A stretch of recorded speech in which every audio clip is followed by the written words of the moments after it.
जय मसीह की। लोगों का आक्रोश है और आक्रोश ये है, आदम ने फल क्यों खाया? आदम ने फल क्यों खाया? इतने सारे फल थे, अपने आप को रोक नहीं सकता था और फल खा लेते। लेकिन जो भले बुरे का पेड़ था उसका फल जो परमेश्वर ने मना किया था, क्यों खाया? आज हमको भुगतना पड़ता है। एक फल खाने से अपने आप को रोक नहीं पाया। हवा एक फल खाने से अपने आप को रोक नहीं पाई। कई लोग तो यहां तक बोलते, अगर मैं होता ना तो मैं नहीं खाता, मैं होती तो मैं नहीं खाती। कई लोग इस तरह से अपना आक्रोश जो है वो आदम और हवा के ऊपर डालते। क्या वो लोग एक फल खाए बिना नहीं रह सकते? मैं एक छोटी सी कहानी बताता हूं। एक बहुत धनिक इंसान था और उसको एक इंसान बार बार ऐसे कहते रहता था, ये हवा ने फल खाया ना इसलिए हमको भुगतना पड़ता है, ये आदम ने फल खाया ना इसलिए हमको भुगतना पड़ता है। उस इंसान ने एक बार उसको बोला, मेरे घर पर आ जा। इस भाई साहब को अपने घर पर ले गए, 4 दिन तक रखा, पूरा घर उसके हवाले में दे दिया। बोले, इस घर में तू कहीं पर भी घूम सकता है, कहीं पर भी जा सकता है, जो भी तुझे खाना है तू खा सकता है, पैसे भी है, जितने पैसे तू खर्च करना चाहे खर्च कर सकता है, कुछ खुद बनाकर खाना चाहता है तो भी तू खा सकता है, तुझे सब छुट्टी, जैसे तू इस घर का मालिक है समझ ले, तू कुछ भी कर सकता है। उस इंसान को तो बहुत मजा आया। 4 दिनों तो कभी नए नए कपड़े, कभी नया नया खाना, ये वो, बहुत मजा किया उसने। 5वें दिन ऐसा हुआ कि भाई साहब ने बोला कि देखो मैं बाहर जा रहा हूँ, मैं शाम को लौटूंगा, घर पूरा आपके हाथ में है, जो खाना हो, जो पीना हो, जो कपड़े पहनना हो, जैसे भी जीना हो जी सकते हो। लेकिन वहीं पर कमरे में उसके कोने में एक छोटी सी टोकरी रखी हुई थी।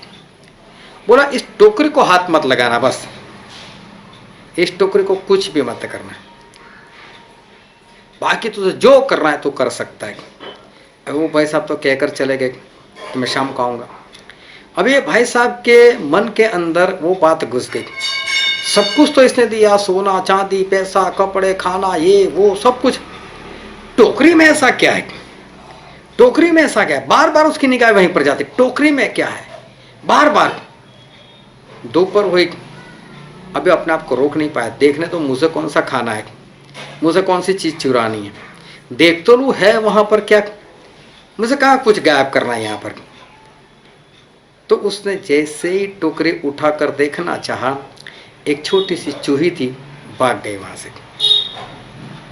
अब ये भाई साहब डर गए, बोले शाम को ये भाई साहब आ जाएंगे, उससे पहले किसी भी अवस्था में चूही को पकड़ना है, वो भी जिंदा, और वापस उसको वहीं पर टोकरी के नीचे रखना है। ये भाई साहब चूही के पीछे पड़ गए। चूही कभी बेड के नीचे, कभी टेबल के नीचे, कभी टीपॉय के नीचे, कभी किचन में, कभी उस कमरे में, कभी इस कमरे में। इस भाई के हाथ में ही नहीं आ रही। जैसे जैसे टाइम बढ़ता जाता है इसका टेंशन बढ़ गया और पूरे जोरों से उसको पकड़ने का प्रयत्न करता है। पूरे घर की हालत उसने बिगाड़ दी। शाम हो गई, वो भाई साहब घर में आए, पूरा घर देखा तो इधर उधर हो चुका था और वो भाई साहब अभी भी चूही पकड़ने के लिए इधर उधर भाग रहे थे। उन्होंने को रुका, है भाई क्या कर रहा है, घर की हालत क्या कर रखी है? अरे बोला, आप आ गए? बोले, मुझे क्षमा करो। बोले, क्या हुआ? बोले, कुछ नहीं, जो टोकरी को अपने हाथ लगाने को मना किया था मैंने लगा दिया और चूही नीचे से निकल गई और मैं कब से उसको पकड़ने का प्रयत्न करता हूँ। बोले, कोई बात नहीं, जाने दो उसको। बोला, हाँ जाने दो। बोला, हाँ। तो बोले, इतनी मामूली सी बात तो आपने मुझे टोकरी को हाथ लगाने को क्यों मना किया था? बोले, तू हर बार बोलता है ना, आदम और हवा उस फल खाने से अपने आप को नहीं रोक सकते थे, नहीं रोक सकते थे। तू अब इस चूही के बारे में तेरा हाल क्या हुआ? सब कुछ तो तुझे दिया हुआ था, सिर्फ एक टोकरी को हाथ लगाने को मैंने मना किया था, तू अपने आप को रोक पाया? देख क्या हो गई घर की हालत। तो आज से कभी आदम और हवा को मत कोसना, तू भी वैसा ही है। और मैं आपसे भी कहता हूं, आपने भी कई बार कई काम इसी तरह से किए होंगे जो नहीं करने चाहिए, आप अपने आप को नहीं रोक पाए, तो कभी भी आप आदम हवा को मत कोसना कि क्यों उन्होंने फल खाया, क्यों उन्होंने फल खाया, ऐसे कभी भी मत कोसना। परमेश्वर आपको आशीष दे। आमीन।